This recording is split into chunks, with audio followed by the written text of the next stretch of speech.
Excellent. Thank you very much, Christian. We seem to be continuing to be ahead of time. Now it's half an hour. So we did push a lot on don't run over time. This has clearly worked. I think we have about 10% or maybe 12% overperformance on time management at the moment.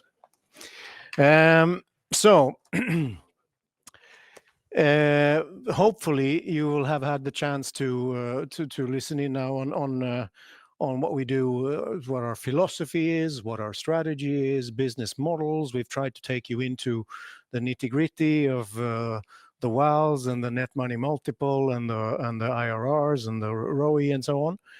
But in the end, of course, it will come down to measuring the financials. But before we go there,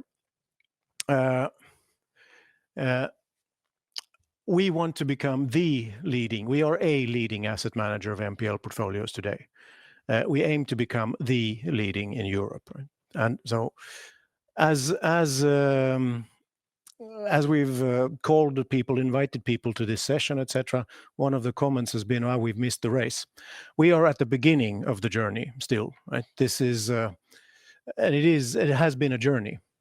If we look at where Hoist was a couple of years ago, 2021, I guess it was loss-making, right? So then this change program started, the one we've called a rejuvenation program. In two phases. One, 21 to 23, basically fix the machine, right? Get the collection performance up, either by improving it through operational excellence or outsourcing to somebody who potentially does it better for specific segments, etc. Right? Really, really granular. Go through the full portfolio, segment by segment. Understand where we are good, where we are less good, what we can do about it. Initiate action plans, etc. Now, during this time, we also sold the UK business in 2022, which gave us a lot of capital. Now, moving then into the next phase, which we are in now, is the profitable growth. And back then, we set the target to double the book from where we were then, which was 18 billion. So we set the target of 36, but this is, of course, not some sort of an end state target, right? This is a first stage target that we want to reach, and we want to reach it profitably, right? This is not a volume game where we just want to bring in volumes of NPLs just to have a large book. We need to do it profitably. And I hope that what you have seen here now, how we work with the investments, how we follow up on the investments, how we work with the funding, our treasury team, everyone, right? Every day around the group, we can see that profitability, of course, has gone up significantly, right? So an enormous job done there. Right? And on a capital markets day, sometimes you change financial targets. There will be no such excitement here today. We have our financial targets. We keep them. Profitability and return. We want a return on equity exceeding 15%. This is because we believe this is the minimum return for investing in the asset classes that we are in. In terms of the capital structure, we've said we want to be well capitalized. We need to be steady above the regulatory limits, right? So 2.3 to 3.3 percentage points above regulatory limits. In terms of growth, deliver an EPS, earnings per share growth of 15% per year. And then comes the one I need to read very, very explicitly. The dividend policy, right? So we, over time, over the long term, we want to be a company that divvies out money to shareholders. When that happens, and to which amount, is something that the board will decide at the end of each year, and it will be communicated in the Q4 report.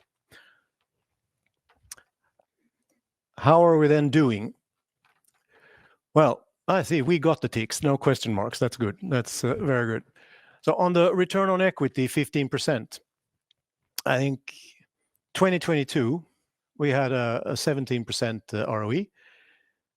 But if you look at where it was coming from, right, 4% ROE came from this organic business, from the underlying business. And 13% came with one-off items as selling the UK at a premium. Fantastic deal, fantastic work, but not something we can do every year. Last year, right, we've seen we didn't reach 17. We had much less one-off activities. We sold part of our book in France, the unsecured part, but the organic business improved. Now, looking at where we are today, yes, we still sold a segment in Italy. We sold a segment in in Germany. We keep doing these things, and wherever it is profitable. What we see now is that the returns are now coming from the real underlying business, and this is something we expect to continue.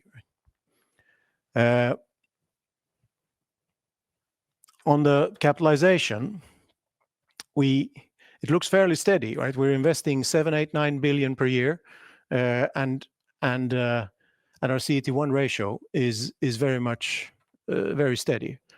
It's basically because the portfolios, with the returns, with the new investment strategy, with the returns that we get from the portfolios, they generate capital roughly at the speed at the moment at which we can deploy it. This can vary between quarters and quarters, right? If we have a really successful per investment quarter or sourcing quarter, then that will fluctuate. But in general, right, they throw off a lot of these portfolios. Looking then at the EPS, well, 15% growth.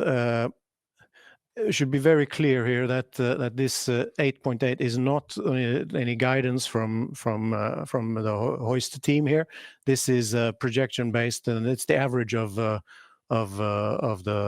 research we have on the share right now, right? So analyst recommendations or analyst research.